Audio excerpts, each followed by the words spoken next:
Je suis votre hôte Michel Beauvais. Aujourd'hui, mardi 21 mars 2017, nous sommes dans le cadre de la diffusion du rapport du roi en direct depuis la région parisienne. Je vais lire un passage du discours du révérend Sun Myung Moon dans les messages de paix. Il s'agit donc d'un passage d'un discours qui a été donné le 22 octobre au 30 décembre 2006, qui s'appelle La famille idéale de Dieu et le royaume du monde idéal de paix. La famille idéale de Dieu et le royaume du monde idéal de paix. Veuillez donc graver l'importance du lignage dans vos cœurs. Je ne saurais trop insister là-dessus. La relation parent-enfant est en effet la plus profonde et la plus importante de toutes les relations. Et le lien de sang entre parents et enfants est la seule façon dont le lignage de Dieu peut être transmis afin de durer pour l'éternité. Comprenez-le bien. Or, au lieu de cela, l'amour faux, la fausse vie et le faux lignage ont souillé cette terre. La vie, l'amour et le lignage de Dieu sont tombés aux mains de l'adultère Satan, cet ennemi de l'amour. Le ciel et la terre asphyxiés se sont transformés en enfer. Le monde est devenu un endroit sinistre, duquel Dieu lui-même était absent.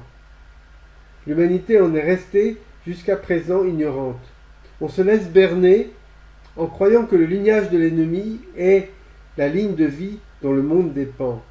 Telle est la cruelle vérité de l'humanité qui descend de la chute. Nous en sommes conduits à parler de ce monde comme d'un enfer sur la terre.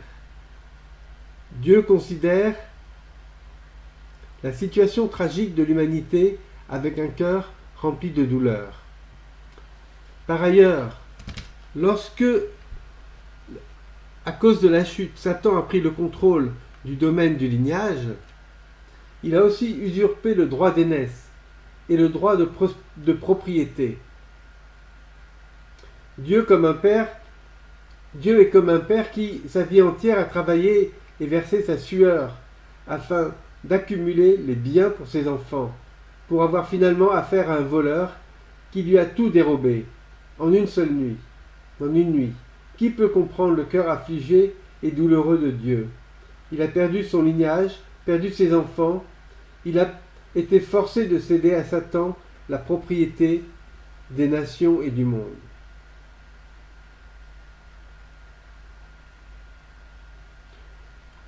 Cependant, le révérend Moon, tout à sa tâche d'accomplir la mission des vrais parents, a vécu dans l'affliction en but à des souffrances et des persécutions innommables.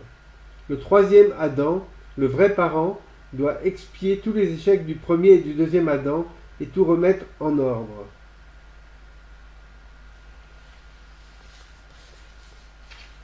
Ce passage est vraiment très fort et très, très, très touchant, très fort, parce qu'il nous fait voir la réalité de l'humanité, la réalité dans laquelle se trouve l'humanité. L'humanité se trouve dans cette situation où finalement elle dépend non pas du lignage de Dieu, comme il est dit ici, mais du lignage de Satan. Et évidemment ça semble incroyable de penser ça. La plupart des gens pensent, ben non, je suis né d'une famille, je connais mon père et ma mère, je dépends de la lignée d'origine.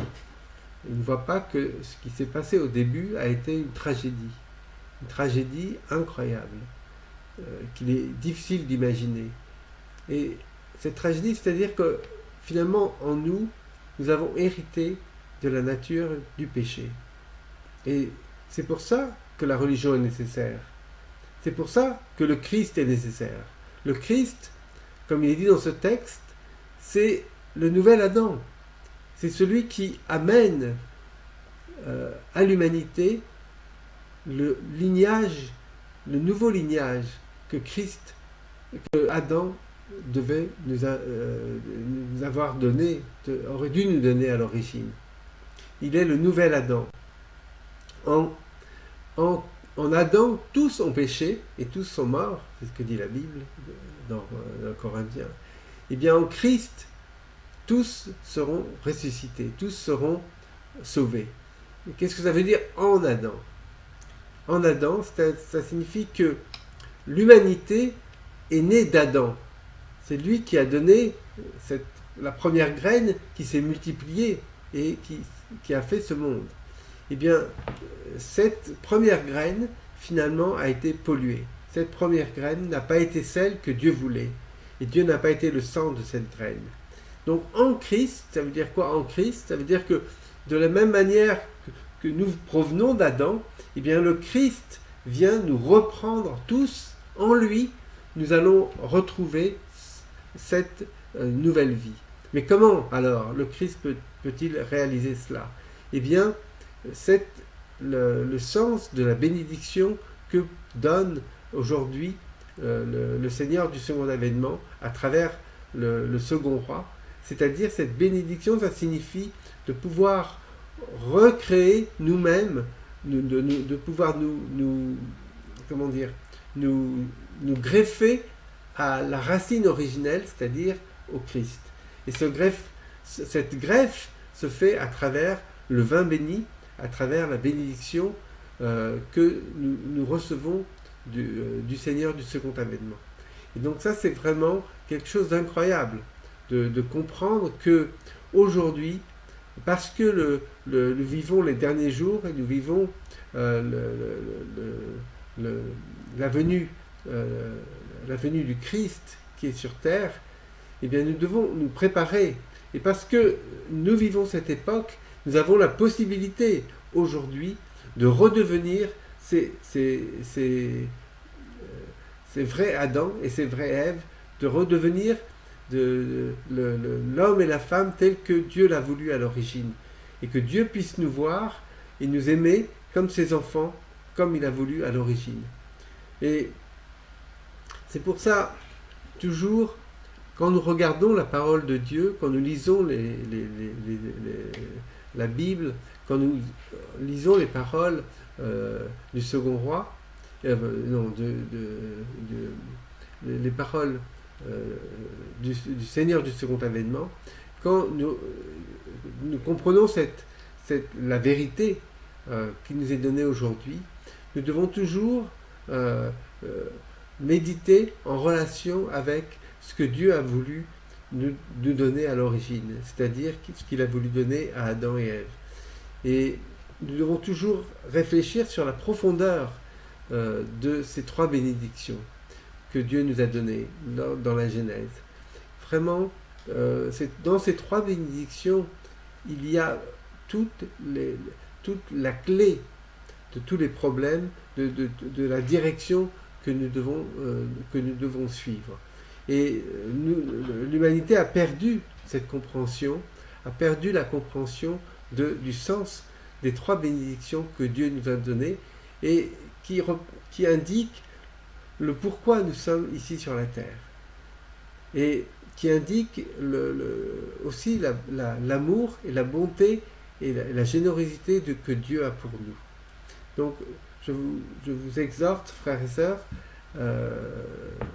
à réfléchir sur ces trois bénédictions, à réfléchir sur ce qu'elles impliquent pour vous et pour chacun d'entre nous dans notre vie, c'est-à-dire de finalement retrouver l'idéal que Dieu a voulu quand il nous a créés. Et c'est pour ça nous vivons les temps des derniers jours. Et le temps des derniers jours, qu'est-ce que ça signifie?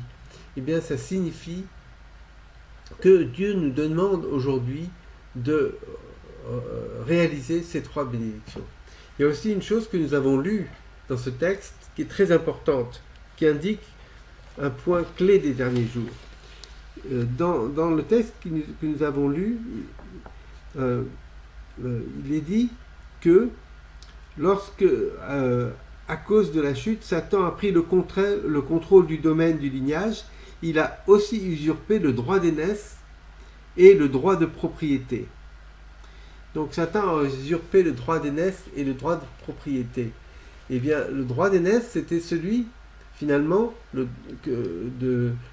droit que Dieu voulait donner à son premier fils, qui aurait été celui de donner la direction à ses enfants, au monde. Et le droit de propriété, c'est finalement le fait que Satan a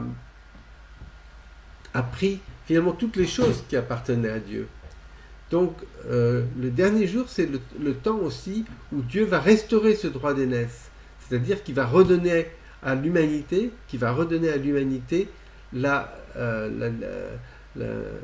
sa vraie position, alors que c'est Satan qui a pris cette position au-dessus de l'humanité. Et dans cette troisième partie, je vais, dans le troisième segment qui va venir après cette courte pause, nous allons réfléchir sur le sens de ces trois bénédictions du point de vue de la constitution de Chon-Il-guk qui nous a été donnée par le second roi. Je vous remercie. Donc, à tout de suite. If you've been walking the same old road for miles and miles, if you've been hearing the same old voice tell the same old lies, if you're trying to fill the same old holes inside, and there's a better life, oh, there's a better life.